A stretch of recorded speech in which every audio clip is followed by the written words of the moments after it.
안녕하세요. 미더드슨 가족 여러분. 오늘도 정말 영적 전쟁에서 승리하시는 우리에게 하나님이 아니라 다른 것에 집중하게 하는 그 모든 그런 권세와 권력들과 싸우시는 그런 하루가, 그래서 승리하시는 하루가 되시길 기도합니다.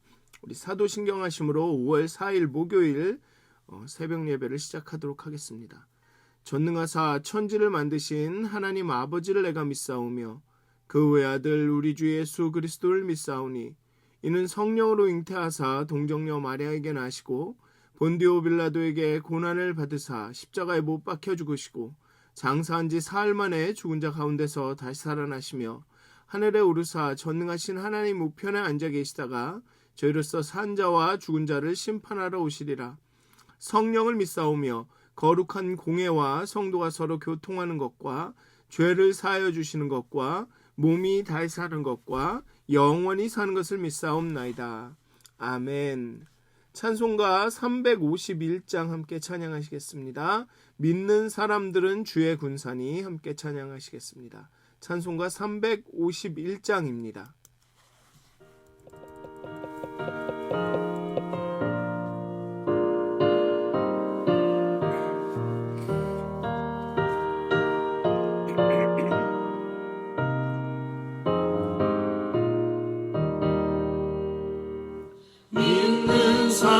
사람들은 주의 군사니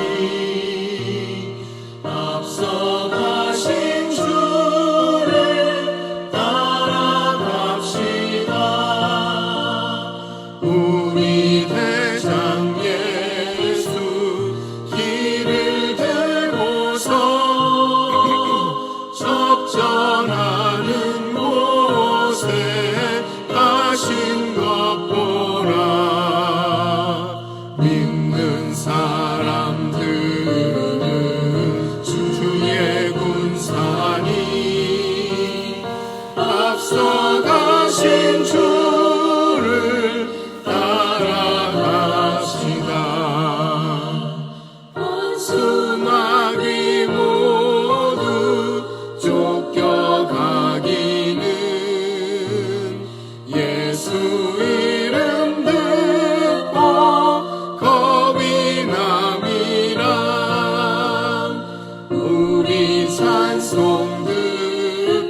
기도하시겠습니다.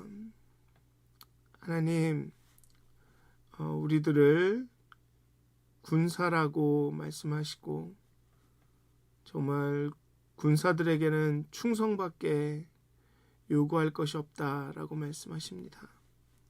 정말 우리의 마음이, 우리의 사랑이 그렇게 충성스러운지 다시 한번 점검하게 해 주시옵소서. 정말 영적 싸움 가운데 우리가 그 싸움을 위해 준비할 것은 오직 하나님을 향한 그 열심과 충성임을 고백합니다. 믿음과 인내임을 고백합니다. 하나님 잘 견디게 해주시고 정말 하나님의 전능하심과 통치하심과 승리하심에 대한 우리의 믿음이 흔들리지 아니하도록 여전히 하나님께서 통치하고 계시고 예수 그리스도께서 모든 싸움에서 이기셨음을 우리가 신뢰하고 믿고 비록 우리의 삶은 우리의 환경은 달라지지 않을지라도 우리 안에서 우리의 마음 가운데서 역사하시는 우리의 심령의 우리의 마음의 싸움에서 이기신 예수 그리스도를 붙들고 그 언약 붙잡고 한 걸음 한 걸음 나갈 수 있도록 하나님 이 아침에도 우리를 깨워주시옵소서. 우리의 믿음의 눈을 우리의 영적인 감각을 영적인 눈을 열어주시옵소서. 감사합니다. 예수님의 이름으로 기도하였습니다. 아멘. 오늘 함께 나누실 말씀은 요한계시록 13장 11절에서 18절까지의 말씀입니다. 요한계시록 13장 11절에서 18절까지의 말씀입니다. 제가 봉독하도록 하겠습니다. 요한계시록 13장 11절에서 18절까지의 말씀입니다. 내가 봄에 또 다른 짐승이 땅에서 올라오니 어린 양같이 두 뿔이 있고 용처럼 말을 하더라. 그가 먼저 나온 짐승의 모든 권세를 그 앞에서 행하고 땅과 땅에 사는 자들을 처음 짐승에게 경배하게 하니 곧 죽게 되었던 상처가 나은 자니라. 큰 이적을 행하되 심지어 사람들 앞에서 불이 하늘로부터 땅에 내려오게 하고 짐승 앞에서 받은 바 이적을 행함으로 땅에 거하는 자들을 미혹하며 땅에 거하는 자들에게 이르기를 칼에 상하였다가 살아난 짐승을 위하여 우상을 만들라 하더라. 그가 권세를 받아 그 짐승의 우상에게 생기를 주어 그 짐승의 우상으로 말하게 하고 또 짐승의 우상에게 경배하지 아니하는 자는 몇이든지 다 죽이게 하더라. 그가 모든 자, 곧 작은 자나 큰 자나 부자나 가난한 자나 자유인에게나 종들에게 그 오른손에나 이마에 표를 받게 하고 누구든지 이 표를 가진 자 외에는 매매를 못하게 하니 이 표는 곧 짐승의 이름이나 그 이름의 수라.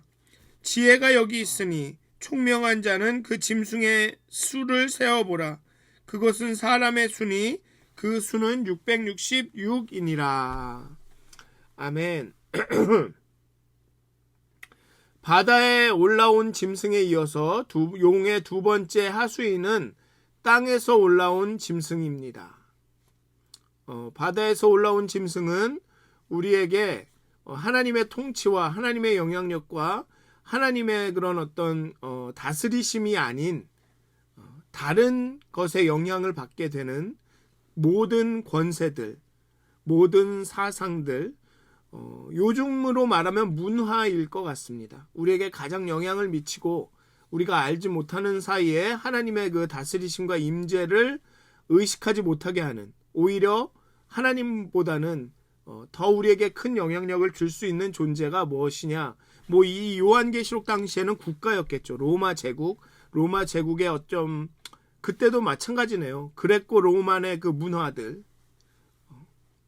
그러니까 지금도 여전히 그 문화와 국가, 또 다른 말로 다르게 보면은 어떤 조직, 집단, 우리에게 그렇게 영향을 미치고 우리에게 권세를 행하는 모든, 어떻게 보면 이 금권, 자본주의라는 그 어떤 물질 세계, 물질 문명 자체가 우리에게 그런 영향을 미치죠. 그게 바로 첫 번째 짐승이고, 이제 땅에서 올라온 이 짐승은 이 종교적인 악을 드러내는 거짓 선지자를 지칭합니다.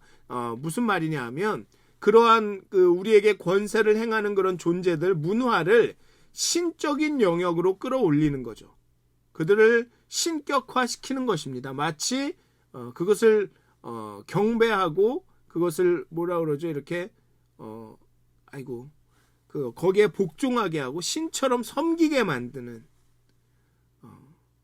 숭배하게 만드는 그런 존재가 두 번째 짐승이라는 것입니다. 두 번째 짐승이 첫 짐승 앞에 있는 모습은 첫 짐승 앞에서 그 첫 짐승이 준 그런 이적을 14절에 보면 짐승 앞에서 받은 바 이적을 행함으로 라고 되어 있고 12절에도 보면 먼저 나온 짐승의 모든 권세를 그 앞에서 행하고 라고 말합니다. 이러한 모습은 마치 하나님 앞에 서 있던 엘리야를 생각나게 합니다. 열왕기상 17장에 보면 아합에게 여호와의 말씀을 이렇게 증거하죠. 그러면서 내 말이 없으면 여호와께서 말씀하시지 않으면 비도 이슬도 없을 것이다 라고 이렇게 엘리야가 말합니다. 그리고 엘리야는 하나님의 명령을 기다리면서 그분의 명령에 따라 행하고 그분의 권위로 이제 말할 준비를 하고 있다. 그것처럼 이 두 번째 짐승도 첫 번째 짐승에 행하던 그런 이적을 행하고 먼저 나온 짐승의 모든 권세를 그 앞에서 행하고 큰 이적을 행하고 짐승에게서 받은 바 이적을 행함으로 땅에 거하는 자들을 미혹합니다. 마치 하나님과 그 다니엘처럼 그 선지자처럼 그런 흉내를 내고 있습니다. 그리고 이것은 꼭 인간의 생활의 종교적 측면에 관한 것입니다. 선지자가 나와서 그 짐승을, 선지자라고 하면 안 돼요. 거짓 선지자가 나와서 그 짐승을, 첫 번째 나온 짐승을 숭배하고 경배하게, 그 첫 번째 짐승, 그냥 단순히 문화라고 할게요. 국가 권력이나 문화나 어떤 사상, 어떤 조직과 집단, 거기를 신격화시키는 작업을 합니다.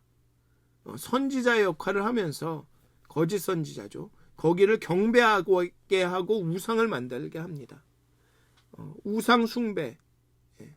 첫 짐승을 경배하게 하는 역할이 이제 두 번째 짐승이 하는 거죠. 그 첫 짐승의 선지자 역할을 하는 것입니다. 땅에서 올라왔다는 것에 주의를 기울일 필요가 있습니다. 고대인들에게는 땅은 바다와 함께 또 다른 악의 세력이 출몰하는 장소로 여겨져 왔습니다. 왜냐하면 땅 밑에는 지옥이 있으니까요. 무저갱이 열리고 거기서 천사가 나오듯이. 그리스도가 아버지께 권세를 받은 것처럼 이 첫 번째 짐승도 용에게서 권세를 받고 성령이 그리스도에게 영광을 돌리듯이 짐승도 용에게 영광을 돌립니다.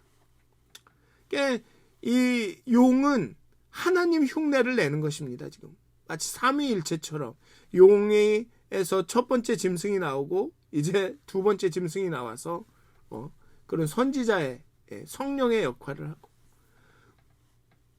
땅에서 올라온 짐승의 외모는 새끼 양같이 두 뿔을 가지고 있다. 새끼, 여기 보면 죄송합니다. 어린 양같이 두 뿔을 가지고 있다. 어린 양 같다라고 합니다. 겉으로 볼 때는 어린 양 같습니다. 아주 순전하고, 더 나가서는 오늘 요한계시록에서 이야기하는 어린 양, 예수 그리스도와 흡사하죠. 겉으로 볼 때는. 그러나 땅에서 올라온 이 짐승은 용처럼 말합니다. 그 메시지가, 말을 하면 그의 본질은 용에게 속한 자입니다. 전형적인 기만하는 모습으로 나타나죠. 양의 탈을 쓴 늑대입니다. 그리스도 같은 외모에 겉모습에 용 같은 메시지, 용 같은 말. 처음 짐승을 경배하게 하는 것, 예배와 관련해서 숭배하게 하고 예배하게 하는 것, 그리고 이적을 통해서 미혹하는 것, 권세를 행함으로 사람들을 미혹하고 큰 이적을 행하고 막 하늘로부터 불을 땅에 내리고, 그 갈멜산에서 그 바알의 선지자들은 실패했는데 이제 두 번째 이 짐승은 그렇게 합니다. 하늘에서 불을 내립니다. 이런 것들을 종합해서 볼 때 이것은 거짓 종교, 즉 이단 종교를 의미하죠.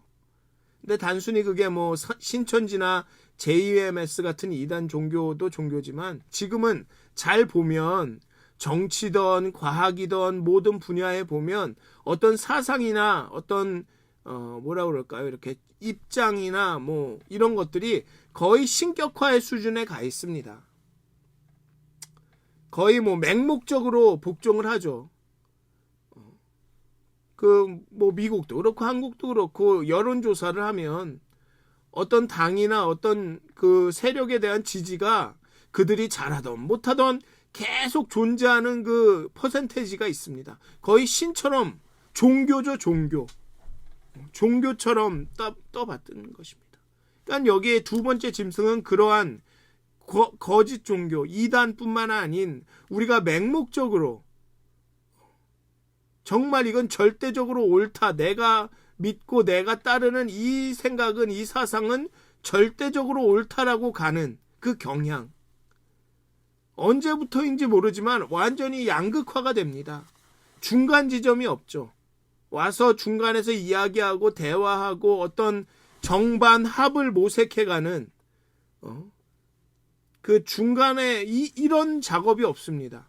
A가 옳다 여기면 그건 거의 신입니다. A를 반대하는 모든 사람들은 다 뭐라 그래야죠? 다 죽어야 되는 거죠. 여기에 나온 것처럼 우상에 절하지 않은, 우상에게 15절에 보면 우상에게 경배하지 아니하는 자는 몇이든지 다 죽이게 하라. 이게 종교의 모든 게 거의 종교, 과학도 그렇습니다. 과학도 이제 믿음입니다. 종교죠, 종교. 이러한 거짓 종교를 의미합니다. 이 둘째 짐승은. 물론 이단을 의미하죠. 하나님 대신에 다른 권력, 권세에 헌신하도록 하는 것입니다. 정말 맹목적으로 경배하도록 하는 것. 초자연적인 수단을 사용해서 그렇게 하는 그런 종교를 말합니다. 지금은 아마 어쩌면 초자연적인 수단이 아닌 강력한 무슨 권세를 보여주겠죠. 술수와 거짓말. 그래서 이게 경배할 대상이 아닌데, 신앙의 대상이 아닌데 경배하게 되고 신앙처럼 숭배하게 되게 만드는 것. 그게 두 번째 짐승이 하는 일입니다. 그리고 지금의 이런 양극화가 어쩌면 이 두 번째 짐승이 지금 우리 가운데 작업을 하고 있는 일인지도 모릅니다. 이 짐승의 존재 목적은 무엇이냐 하면 죽게 되었다가 그 상처가 낫게 된 첫 번째 짐승을 위하여 종교적인 충성심을 바치게 만드는 것입니다. 즉, 그 짐승을 우상화하고 신격화시키는 것. 그것이 이 두 번째 짐승의 목적입니다. 존재 목적입니다. 그 앞에서 먼저 나온 짐승의 모든 권세를 행하고 땅에서 사는 자들을 처음 짐승에게 경배하게 한다. 이게 두 번째 짐승의 목적입니다. 마치 성령님이 예수님의 영으로 예수님을 드러내듯이 기만자인 땅에서 올라온 짐승도 그 일을 하는 거죠. 바다에서 올라온 첫 번째 짐승을 숭배하게 하고 경배하게 하는 것입니다. 첫째 짐승은 문화, 국가 권력, 사회, 이런 것들을 왜곡하는 일을 합니다. 첫째 짐승은 그 악한 어떤 구조를 만드는 거죠. 그리고 둘째 짐승은 종교적 권력으로 이런 종교를 왜곡합니다. 즉 기독교, 하나님을 섬기고 하나님을 경배하고 하나님을 복종해야 하는데 다른 존재를 경배하고 숭배하고 다른 존재에 대한 신앙을 갖게 합니다. 그게 둘째 짐승이 하는 일입니다. 아까 전에도 말씀드렸듯이 우리는 이제 거의 과학이든 정치든 이게 종교의 수준에 이르렀습니다. 한번 어느 쪽 편은 무슨 일이 있어도 그쪽 편입니다. 신앙이죠. 근데 이건 어느 시대나 있었습니다. 단지 오늘 우리의 시대만의 문제는 아니죠. 뭐 좀 더 강도가 세졌으면 세졌지. 그렇기 때문에 정말 이것을 너무 지나치게 현재 일어나는 일들과 이렇게 결부시켜서 이제 곧 온다, 내일 마지막이 온다 이렇게 생각하시면 안 되고, 자, 계속 말씀드리는 거지만 가까워왔다 하며 긴장하면서 내가 믿음과 인내를 가지고 이 순간을, 신앙을, 언약을 붙들고 살아가려고, 견디어 나가려고 노력하는 것, 거기에 초점이 있습니다. 언제? 그것은 하나님에게 있습니다. 어쨌든 이 땅에서 올라온 짐승이 사람들을 미혹하는 방편은 기적과 표적입니다. 사람들은 거짓 선지자가 악한 것을 알면서도 미혹이 되죠. 이상하다라고 고개를 갸웃거리면서 거기에 빠져듭니다. 왜냐하면 눈에 보이는 분명한 기적과 표적들이 있기 때문에 그렇습니다. 오늘날의 이단들이 말도 되지 않는 주장으로 사람들을 설득할 수 있는 이유가 바로 여기에 있습니다. 현대인들은 초자연적인 현상 앞에 맥을 못 추기 때문에 그렇습니다. 그렇게 과학 문명이 발달했는데도 초자연적인 현상 앞에 누군가가 갑자기 자신의 미래를 뭔가를 맞추면 거기부터 흔들리죠, 마음이. 땅에서 올라온 짐승은 첫 짐승의 우상에게 생기를 주어서 그 짐승의 우상으로 말하게 합니다. 이렇게 기적을 행합니다. 표적을 보여줍니다. 아무 생명력이 없는 것 같은데 이게 마치 살아있는 것처럼 보이게 하는 거죠. 저건 정말 말도 안 되는 건데 저게 일어난단 말이야?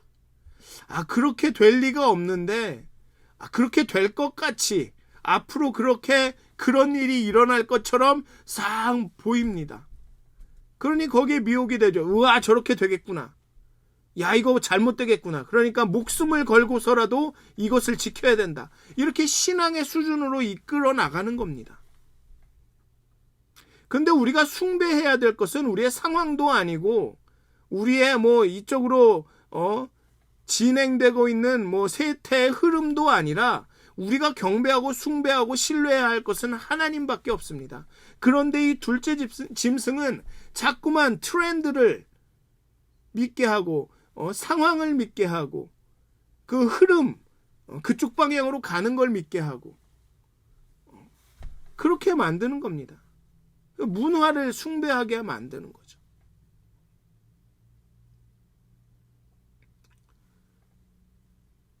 (1세기) 정황 속에서는 제사장들이 그런 많은 제사장들이나 이런 사람들이 황제의 형상에 경배하게 한 것을 연상케 합니다.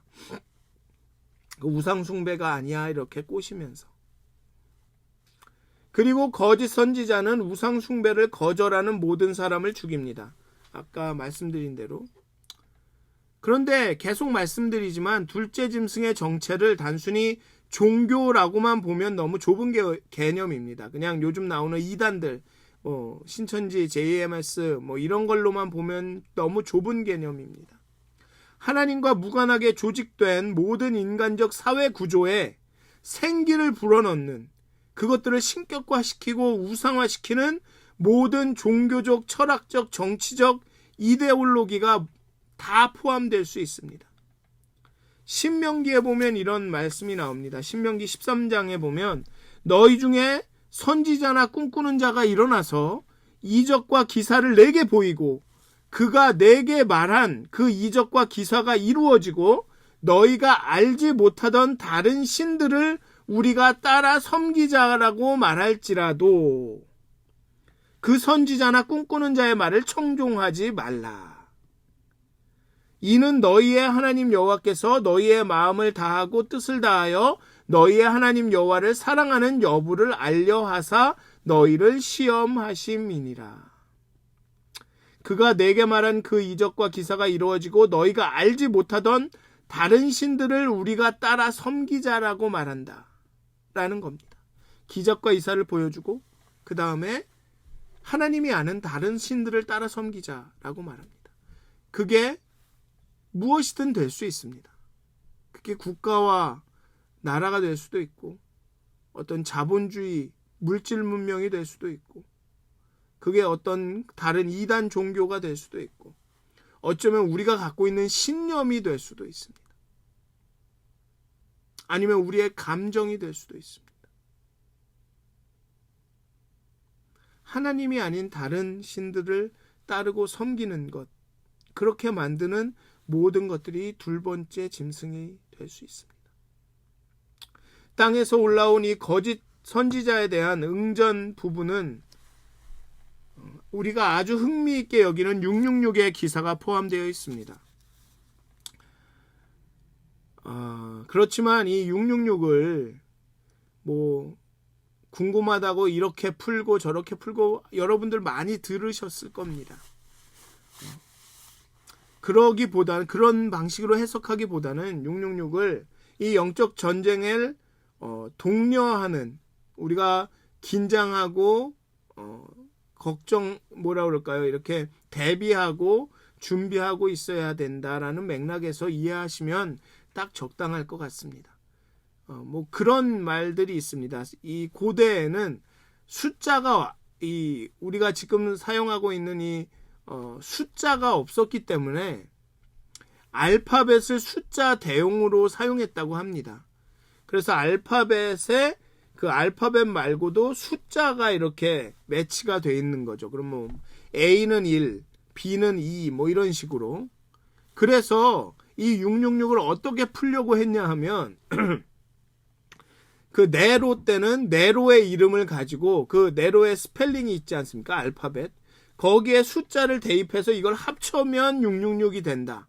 그래서 어떤 사람들은 그 숫자를 맞추기 위해서 네로의 이름을 옛날 이름 이렇게 갖춰서 막 이름을 만들고 이랬답니다. 심지어는 그 숫자를 맞추려면 어떻게 해야 한다라는 법칙까지 있었다고 하죠. 그러니까 어떻게든 그 당시에 세상 권력이나 이거랑 이 666을 맞추려고 했다는 것입니다. 근데 모릅니다. 왜 666이라는 말씀을 쓰셨는지, 14만 4천이라는 말을 쓰셨는지, 24장로를 언급을 하셨는지, 그 숫자들을 다 일일이 그런 어떤 실제적인 그 의미를 밝히려고 한다면 이게 복잡해지죠. 그리고 어떤 명확한 근거가 성경에는 있지 않습니다. 그렇기 때문에 그것을 거기까지 가기보다는 666이 그냥 상징적으로, 단순한 상징적으로만 우리가 갖고 있는 지금의 자료와 어떤 해석의 근거로는 상징적으로만 볼 수밖에 없다. 저는 그렇게 생각을 합니다. 여기에서 사람들에게 짐승의 표를 받게 하는 장면이 나오는데, 이것은 7장에 등장하는 하나님의 백성들에게 인치심을 받게 하는 장면을 패러디한 겁니다. 계속 말씀드리지만 이 용과 짐승들은 하나님 흉내를 내려고 하는 것입니다. 하나님께서 그 신실한 하나님의 종들에게 인치심을 주었으니, 그래 우리도 우리를 따르는, 우리를 경배하는, 땅에 거하는 자들, 생명책에는 이름이 기록되지 않고 이 우리를 경배하는, 이 용을 경배하고 숭배하는 우리 백성들을 위해서 인을 치자 했던 것입니다. 그리고 그 숫자가 666이었던 것이죠.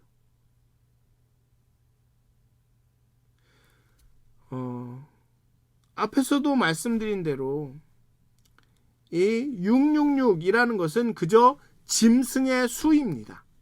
짐승이다라는 뜻입니다. 666은 6은 사람의 수라고 말할 수 있죠.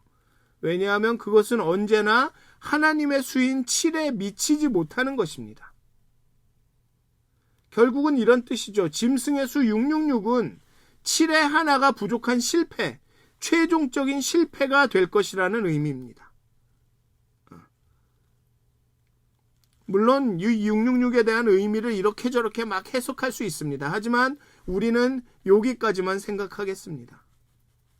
너무 복잡해지기도 하고, 그것이 정말 하나님이 우리에게 원하시는 것인가라는 어떤 이 확신을 줄 만한 이 성경적인 근거가 없으니까, 여기에 보면 그냥 666이다. 죄송합니다. 666이다라고만 나와 있지. 그게 어떤 분명하게 이 666이 무슨 뭐 베리칩이다, 무슨 바코드다. 바코드가 처음 나왔을 때 아마 이런 얘기 많았죠. 이 666 표 받는 게 바코드다. 이제 나중에 가서는 뭐 사람 팔에다, 사실 근데 영화에도 그런 장면이 나오긴 합니다. 이렇게 팔에서 뭐 하고 베리칩이다. 그래 칩을 씹는다. 뭐 그리고 물론 지금도 이 뭐 그 의학이나 이런 쪽에서는 그런 뭐 그 애완견이나 이런 데는 그런 게 있기도 합니다. 그러니 이제 마지막이 다가왔다, 우리 다 망했다, 죽었다 막 이랬던 기억이 납니다. 근데 우리는 거기까지 안 갔으면 좋겠습니다.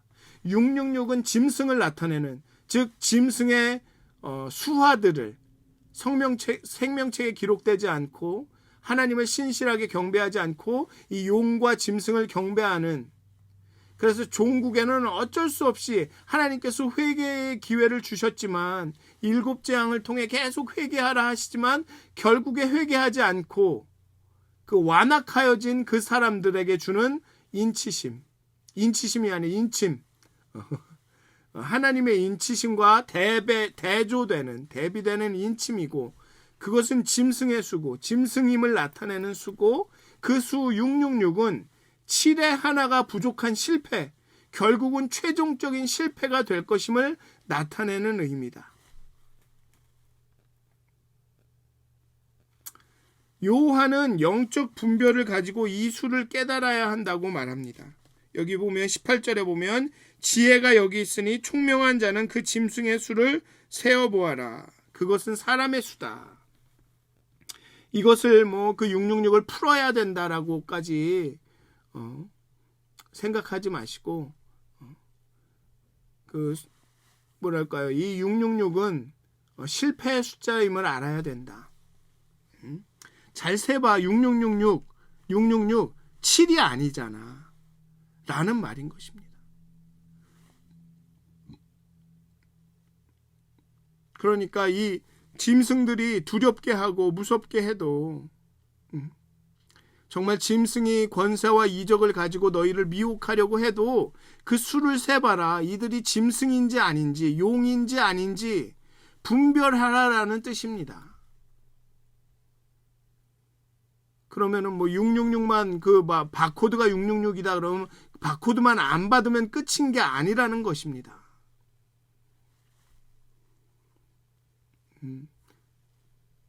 미혹하는, 우리를 그 권세와 이적을 갖고 미혹해서 하나님이 아닌 다른 것에 어떤 신앙을 종교적으로 경배하는 것처럼 맹목적으로 순종하게 하는, 그것을 따르게 하는 그 미혹하는 그 짐승의 수들을 잘 분별해야 된다는 것이죠. 그것은 완벽한 것이 아닙니다. 흉내낸다는 것이죠. 거짓과 속임수로 가득 차 있다는 것입니다.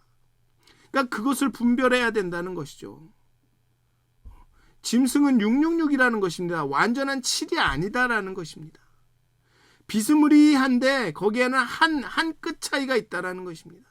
1 차이가 있다는 거죠. 그것을 깨달아야 한다는 것입니다. 특별한 주의를 통해서 거짓 선지자를, 그 짐승의 수를 분별하라는 얘기입니다. 그 666이 뭔 뜻이고 뭐가 666이고 뭐 이걸 분별하라는 게 아니라, 그렇게 분별하여서 미혹되지 않고 하나님만을 경배하고 하나님의 언약을 붙들고 하나님의 신실한 종으로 죽기까지 충성할 때, 그때 우리가 승리할 수 있다는 것입니다. 그때 승리한다는 것입니다. 그렇게 힘들고 어려운 상황을 견디고 버텨서 최종적으로 그리스도의 승리에 참여한다는 거죠. 그러니 깨어서 짐승의 수를 분별하라는 거죠. 짐승이 우리를 미혹하는 것들을, 어떤 확신을 주는 증거를 보여주면서 봐라 하며 거기에 종교적인 신앙을 바치게 만드는 그것들과 싸워야 된다는 것입니다. 하나님 말고는 경배의 대상이 없습니다. 이제 14절에서도 계속 그런 게 나올 텐데, 14장에서도 하나님 말고는 경배의 대상이 없습니다. 하나님 외에 그 어떤 것에 마치 그런 종교적인 신앙을 바치게 만드는 것은 어떤 사상이나 어떤 경향이나 어떤 권력이나 세상 권세나 권력이나 세상의 것에 종교적인 신앙을 바치게 만드는, 경배하게 만드는 것은 다 666이라는 것입니다. 짐승의 수라는 거죠. 그러니까 깨달으셔야 된다. 깨어 계셔야 된다는 것입니다. 완악한 마음이 아니라 부드러운 마음을 가지고 열린 마음으로 하나님이 뭘 말씀하시는지를 잘 들어야 된다는 거죠. 이게 영적인 전쟁입니다. 이게 우리 마음에서, 우리의 마음에서 계속 일어나는 일입니다. 이게 그렇기 때문에 올 초에 말씀드린 게 침묵 기도 가운데 내 마음을 살펴야 된다는 게 거기에 있습니다. 왜냐하면 미혹하거든요. 이 악한 영들은. 그게 정말 하나님 같은 겁니다. 하나님이 주신 생각 같고 하나님이 주신 말씀 같은 거죠. 하나님은 오류가 없지만 우리 인간이 오류가 있습니다. 하나님은 의로우시지만 우리는 간사합니다. 그렇기 때문에 사단의, 마귀의 그런 미혹에 넘어갈 수가 있는 겁니다. 그러니까 깨어서 나를 끊임없이 살펴야 되고 나를 끊임없이 부숴야 되는 겁니다. 예수님의 그 십자가의 사랑, 십자가를 통해서 계시된 하나님의 그 사랑과 복음의 말씀 외에는 끊임없이 의심하고 끊임없이 부수고 해야 되는 거죠. 내가 정말 하나님 앞에 바로 서 있는가? 하나님과의 깊은 사랑의 교제 가운데 바로 있는가? 내 생각이 지금 내가 말하는 이것이 정말 하나님이 원하시는 것인가? 그러니까 하나님의 임재함에 연습하는 것은 바로 그런 다 영향력이 있는 것입니다. 연관이 있는 것입니다. 내가 하나님 가운데 깊이, 그 임재 가운데 깊이 있고 하나님과 연결이 돼 있을 때 이런 미혹을 분별할 수가 있게 되는 거죠. 사랑하는 믿었은 가족 여러분, 우리의 영의 눈이, 우리의 영의 감각이 깨어 열려야 합니다. 그래야 이런 두 짐승의 미혹과 유혹과 싸워 이길 수가 있습니다. 너무 간사하거든요. 차라리 외부에 펑 나타나서 와 이러면 아니구나 쟤는 이럴 수 있습니다. 그런데 우리 안에서 일어납니다. 이 영적 전투는 우리 마음이 그 전장입니다. 그렇기 때문에 이게 내가 나를 봐야 되기 때문에 이게 어려운 작업입니다. 그러니까 기도해야 되고 성령의 도우심이 있어야 되는 거죠. 사랑하는 믿었은 가족 여러분, 기도하시면서 여러분들의 내 마음에서 일어나는 이 영적 전투에서 승리하시기를 기도합니다. 예수님께서 이기셨습니다. 예수님께서 주시는 그 능력으로 오늘도 승리하시기를, 정말 하나님과의 깊은 관계 가운데, 임재하신 가운데 정말 우리를 꿰고 우리를 속이고 우리를 다른 것에 복종하게 하고 경배하게 하는 모든 세력과 싸워 이기시기를 주님의 이름으로 축원드립니다. 기도하시겠습니다. 하나님, 우리의 마음은 간사해서 우리는 너무 똑똑하다고 스스로 여기지만 너무나도 우둔해서 정말 하나의 경향에 사로잡혀, 하나의 트렌드에 사로잡혀, 하나의 사상에 사로잡혀 하나님을 경배하기보다는 하나님이 아닌 다른 존재를 경배할 때가 너무나도 많습니다. 우리의 신앙을 하나님이 아니라 다른 곳에 둘 때가 너무나도 많습니다. 하나님, 우리를 깨어나게 하여 주시옵소서. 짐승의 숫자 666, 완전하지 않은, 7이 아닌 이 완전치 않음을 우리가 분별케 하여 주시옵소서. 하나님, 우리에게 지혜를 주시옵소서. 하나님, 성령이여 우리를 도우사 우리의 영적인 눈이 열리게 하여 주시옵소서. 그리하여서 부족한 숫자, 실패의 숫자 666을 알아볼 수 있도록, 하나님이 아닌 것들을 알아볼 수 있도록, 하나님이 주신 생각이 아닌 것을 분별할 수 있도록 하나님, 우리에게 분별의 영을 더하여 주시옵소서. 우리에게 지혜를 주시옵소서. 오직 하나님만을 신뢰하며 하나님만을 경배하며 하나님을 쫓아 살게 하여 주시옵소서. 두려워하지 않게 하여 주시옵소서. 이미 이기신 전쟁, 이미 이루신 그 승리를 우리가 쟁취할 수 있도록 하나님, 주님 안에서 우리가 이 싸움에 이길 수 있도록 하나님을 바라보고 예수님을 생각하면서 그 안에서 하나님과 깊은 교제 가운데 이기게 하여 주시옵소서. 감사합니다. 예수님의 이름으로 기도하였습니다. 아멘. 하늘에 계신 우리 아버지여, 이름이 거룩히 여김을 받으시오며 나라가 임하옵시며 뜻이 하늘에서 이루어진 것 같이 땅에서도 이루어지이다. 오늘 우리에게 일용할 양식을 주시옵고 우리가 우리에게 죄진 자를 사하여 준 것 같이 우리의 죄를 사하여 주시옵고 우리를 시험에 들게 하지 마시옵고 다만 악에서 구하옵소서. 나라와 권세와 영광이 아버지께 영원히 있사옵나이다. 아멘. 오늘도 행복한 하루, 오늘도 승리하시는 하루가 되시길 기도합니다.